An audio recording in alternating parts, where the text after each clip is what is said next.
नीतीश बाबू के विषय में 2 लाइन कहूँगा मैं कि नीतीश बाबू पे नहीं चला काबू। ये विपक्ष का जो है कोई काबू नहीं चला, तो नीतीश बाबू किसके हो गए, कुर्सी के हो गए, 2.5 साल के हो गए, ऐसे हो गए, वैसे हो गए। नीतीश जी ने एक बुलेट ट्रेन जा रही थी, जो विकास की बुलेट ट्रेन है, जो तो सन 2012 के चुनाव के बाद चली थी और वो निरंतर आज इतनी स्पीड में दौड़ रही है विकास की बुलेट ट्रेन। उस पर नीतीश बाबू जी अब दोबारा सवार हुए हैं, उनकी घर वापसी हुई है, उन्होंने विकास के पथ को चुना है। ममता जी अलग रथ पे चढ़ गई, केजरीवाल जी अलग रथ पे चढ़ गए, हम अकेले लड़ेंगे, हम अकेले लड़ेंगे। पहली बात, आत्मसंतुष्टि का अवलोकन करें, राहुल जी की गंभीरता को स्वीकार करें, तब तो इंडिया अलायंस कुछ कर पाएगा, नहीं तो फिर पोपट है। कर पाएगा मतलब हरा पाएगा मोदी से? नहीं कर क्या पाएगा, जब कुछ बनेगा तभी तो। रथ की अभी चाबी नहीं मिली, रथ का पहिया नहीं जुड़ा, चारों पहिए अलग अलग पड़े हैं।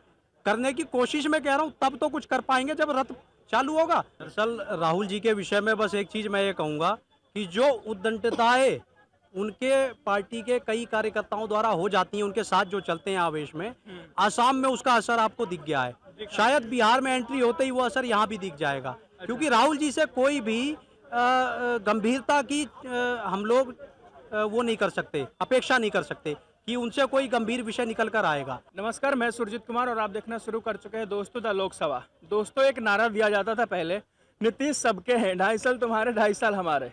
इस पर अब मोहर लग चुका है कि 2.5 साल किसके रहेंगे और 2.5 साल किसके हो चुके हैं।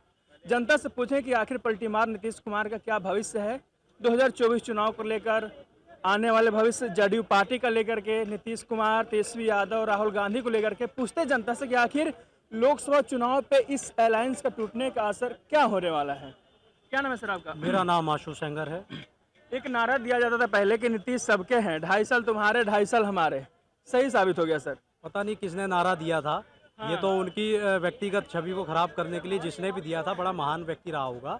बाकी नीतीश जी सिर्फ जनता के हैं भाई, क्योंकि एक राजनीतिक संवैधानिक गद्दी पर बैठने के बाद व्यक्ति 2.5 साल का नहीं होता, व्यक्ति किसी व्यक्ति का नहीं होता, व्यक्ति होता है जनता का, जनता के लिए समर्पित जो होता है वो होता है। तो नीतीश बाबू भी वही हैं। सर, एक कुर्सी कुमार भी कहा जाता है कि चाहे किसी के साथ भी रहें, कुर्सी उन्हीं को चाहिए। ये क्या है सर, कुछ आपसी संबंध बताया जा रहा है मैं उनका? बताता हूँ। दरअसल क्या है, नीतीश बाबू के विषय में 2 लाइन कहूंगा मैं कि नीतीश बाबू पे नहीं चला काबू।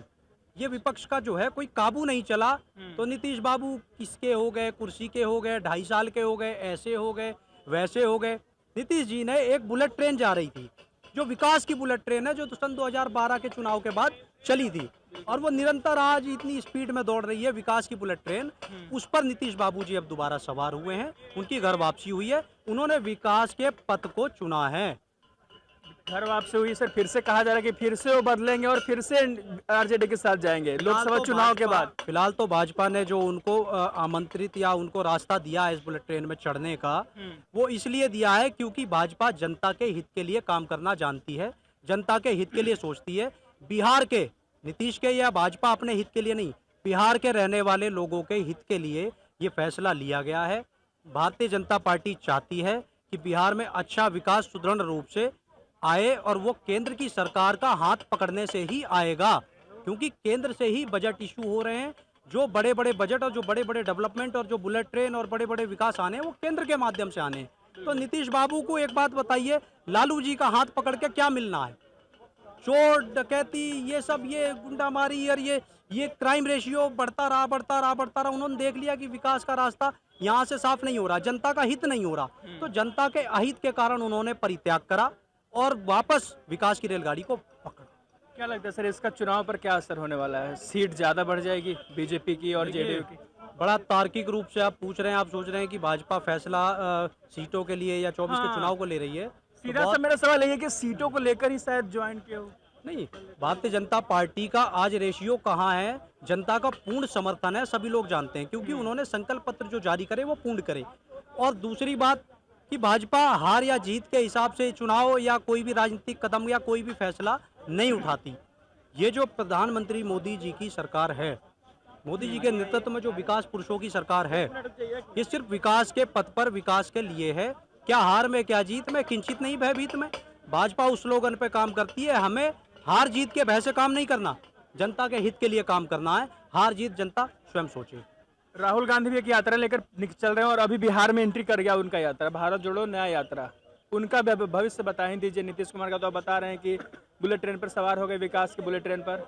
राहुल गांधी किस बुलेट पर सवार हो गए? दरअसल राहुल जी के विषय में बस एक चीज़ मैं ये कहूँगा कि जो उद्दंडताएं उनके पार्टी के कई कार्यकर्ताओं द्वारा हो जाती हैं, उनके साथ जो चलते हैं आवेश में, आसाम में उसका असर आपको दिख गया है। शायद बिहार में एंट्री होते ही वो असर यहाँ भी दिख जाएगा, क्योंकि राहुल जी से कोई भी गंभीरता की हम लोग वो नहीं कर सकते, अपेक्षा नहीं कर सकते कि उनसे कोई गंभीर विषय निकल कर आएगा, क्योंकि राहुल जी देश के विषय, देश की सुरक्षा का विषय हो, संसद का विषय हो, संसद में हमले का विषय हो, हर चीज को अगंभीरता से लेते हैं।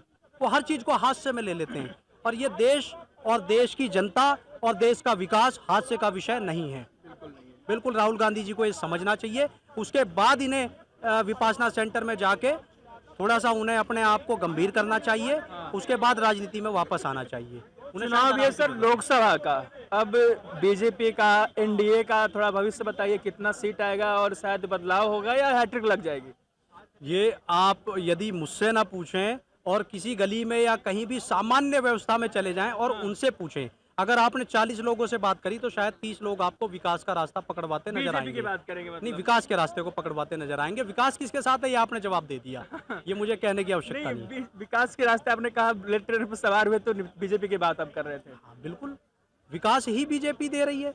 इतने वर्षों से इतने संकल्प हुए हैं। सर एक आरोप लग रहा है कि महंगाई और बेरोजगारी भी काफी चरम पे पहुंच गया है जब से मोदी जी आए हैं तब से। नहीं, अर्थव्यवस्था की चर्चा भी तो कीजिए। महंगाई और वो पहुंच गई, गंभीरता की कमी। जब तक राजनीतिक परिपक्वता, जब तक सामाजिक और राष्ट्र के और विकास के विषय में गंभीरता का उनके अंदर उत्सर्जन नहीं होगा, तब तक वो राजनीति में किसी भी प्रकार से लोगों के हृदय को जीत मैं नहीं आपसे पाएंगे। पूछता हूँ, धर्म की राजनीति ज्यादा होने लगी है। बोलते हैं कि हिंदू मुस्लिम में भेदभाव बढ़ गया है, ज्यादा सामाजिक भेदभाव बढ़ गया है। यात्रा भी उसी को लेकर निकले थे। धर्म की राजनीति जो आपने विषय उठाया, हाँ। ये विषय ही सिर्फ तब उठता है जब हिंदुत्व के किसी कार्यक्रम को अपेक्षित करा जाता है या हिंदुओं का कोई काम उठता है। दरअसल हिंदुत्व के विषय में चर्चाएं हमने बड़ी संवेदनशील कर दी हैं। हिंदुत्व, पहली बात, हम लोग जो इतना वायरल कर रहे हैं सब चीज़ें नहीं है। सनातन एक सभ्यता है और इस सभ्यता का उदय सौराष्ट्र में होगा, पूरे देश में, दुनिया में, सब जगह होगा। ऐसा नहीं है कि भारत में ही सिर्फ मंदिर हैं या मंदिरों का विकास हो रहा है। बहुत सारे ऐसे देश हैं, आप नाम उठा के देख लीजिए, जहाँ रामायणों के पाठ होते हैं, जहाँ मंदिर हैं। पुरातत्व व्यवस्था में इतने पुराने मंदिर हैं। सभ्यता है तो फिर स्वामी प्रसाद मौर्य, एम.के. स्टालिन के बेटे क्यों चिल्लाते हैं? इससे कीड़े मकोड़े बोल देते हैं, सनातन धर्म धोखा बोल देते हैं, कुछ लोग इसे मिटाने की भी बात कर देते हैं। कैसे हो रहा है? दरअसल राहुल गांधी जिस लाइन में चल रहे हैं ना, हाँ। उसी लाइन के पिछले पहलू में वो भी खड़े हुए हैं। वो एक ही लाइन है, वो एक ही लाइन है। एक लाइन में कोई आगे है कोई पीछे है। स्वामी प्रसाद मौर्य जैसे लोग, वो बहुत पीछे खड़े हैं उसी लाइन में, बहुत पीछे खड़े हैं। उन्हें इस चीज़ की गंभीरता का एहसास नहीं है कि वो बोल क्या रहे हैं, क्यों बोल रहे हैं। उन्हें ये पूछना चाहिए अपने पिताजी से। मैं माफ़ी चाहूँगा, मैं पूर्व में जा रहा हूँ, मैं सिर्फ पूर्व की बात कर रहा हूँ। अपने दादाजी से, जिन्होंने इस धर्म में जन्म लिया, इस धर्म की संस्कृति को अपनाया, उन्होंने भी इस धर्म में अपनी आधे से ज़्यादा उम्र गुजार दी। अब क्यों उल्टा बोल रहे हैं, ये उन्हें स्वयं अपने आप से अवलोकन करना चाहिए। अपने परिवार में अपने बच्चों से पूछना चाहिए कि मैंने जो बोला सही है या गलत, उन्हें जवाब स्वयं मिल जाएगा। एक गठबंधन बना था सर मोदी सरकार को हराने के लिए, इंडिया अलायंस। थोड़ा भविष्यवाणी इसका भी हो जाए तो सही रहेगा। दरअसल नाम रखने से कहते नहीं है, नाम बड़े और दर्शन छोटे। नाम बड़े दर्शन छोटे। नाम तो बड़ा रख लिया, भारत बहुत बृहद है, भारत का विस्तार बहुत बड़ा है, तो भारत के बड़े नाम को उठा के उन्होंने अपने छोटी सी सोच वाले दिमाग में रख लिया कि हमारे गठबंधन का नाम इंडिया हो गया। नाम रखने से गंभीरता फिर भी नहीं आई। ना तो वो विकास की कभी कोई चर्चा करते, इसीलिए नीतीश कुमार जी उस गठबंधन से भागे हैं, इसीलिए ममता बनर्जी भाग गई हैं कि हाँ बिल्कुल भाग गई हैं। जब साथ में इंडिया अलायंस बना किस लिए था कि 2024 में मोदी जी के रथ को रोकेंगे। मोदी जी के रथ को रोकने की बात छोड़िए, सबने अपने अपने रथ अलग बना लिए। ममता जी अलग रथ पे चढ़ गई, केजरीवाल जी अलग रथ पे चढ़ गए, हम अकेले लड़ेंगे। पहली बात, आत्मसंतुष्टि का अवलोकन करें, राहुल जी की गंभीरता को स्वीकार करें, तब तो इंडिया अलायंस कुछ कर पाएगा, नहीं तो फिर पोपट है। कर पाएगा मतलब हरा पाएगा मोदी से? नहीं, कर क्या पाएगा? जब कुछ बनेगा तभी तो। रथ की अभी चाबी नहीं मिली, रथ का पहिया नहीं जुड़ा, चारों पहिए अलग अलग पड़े। करने की कोशिश में कह रहा हूँ, तब तो कुछ कर पाएंगे जब रथ चालू होगा। रथ चलने की तो बहुत बड़ी बात है, मोदी जी तो रथ ही रथ चलाए जा रहे हैं। कितनी सीट भारतीय जनता पार्टी की अपेक्षा कर रहे हैं? भाई, जिस हिसाब से भारत के वासियों का, भारत के लोगों का इस सभ्यता को और इस विकास को स्वीकार करने के बाद जो अवलोकन निकल कर आ रहा है, वो लगभग ऐसा लग रहा है कि 450 प्लस सीटों पे इस बार भाजपा अकेले बैठेगी। क्या मुद्दे होंगे सर, मतलब विकास, राम मंदिर को छोड़ के बताइए। आपको मुद्दे बड़ी गंभीरता से और पूर्ण करने वाले मिलेंगे, जिसे आप कहते हैं संकल्प पत्र। वो संकल्प पत्र जारी होगा। वो पार्टी के शीर्ष नेतृत्व अपने भारत के विकास के लिए, जनता के विकास के लिए मिलकर तैयार करती हैं। हमारे यहाँ बड़ी स्वतंत्र लॉबी है, बड़ी स्वतंत्र बॉडी है, जो स्वतंत्र रूप से उसमें लोग शामिल करे जाते हैं और बनाया जाता है कि अब लोकपत्र या संकल्प पत्र क्या होना चाहिए। अब से पहले जो संकल्प पत्र हैं, सबने देखा है कि कितने % पूर्ण हुए हैं, और ऐसे ऐसे संकल्प पत्र में निर्णय थे जिनकी अपेक्षा 70 वर्षों में किसी ने करी नहीं थी, जो इन 12 वर्षों में हो गया।